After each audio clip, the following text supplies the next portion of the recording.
Ito po yung office ni Tita Heidi. Malinis na kasi masipag ang kasama nilang si Ate Jack Jack. Parang si Ate Ruba. Si Ruba kasi ano yun, mabilisang kumilos. Tapos bara-bara si Jack Jack parang masinop siya pag magawa. Tingnan mo. Kasi kahapon naglaba siya paggabi. Malinis na. Dito na rin sila natutulog, te. Ayan yung office at saka study room nila. Diyan. Cute.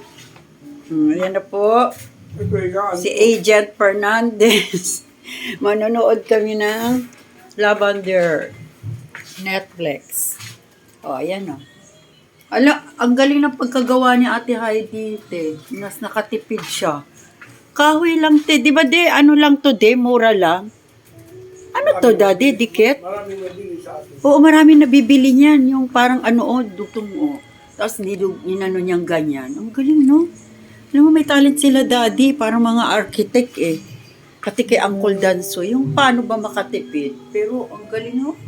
Pati Heidi lang nag-idea. Pinagawa niya.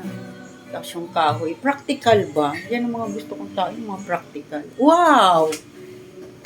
May corona. Pwede bang masuot ang corona? Wow! Eto si Mama. King and Queen. I am the Queen. Yay! Galing, ha? Ako pa kay Heidi, lahat ng yung picture ni Kim nandito. Mga iba-ibang klaseng damit. Ayan, tapos doon na yung sala.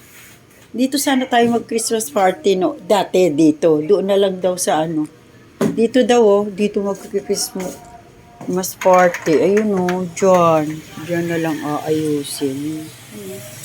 Dito na malawa kasi may hirapan doon si Uncle Danso. May baboy dire? Okay na yun, napabitaw pansit. Di ba? Iya! Ayan yung... Ayan yung kasama niya, si Ate Jack Jack, kapalit ni Ate Ruba mo.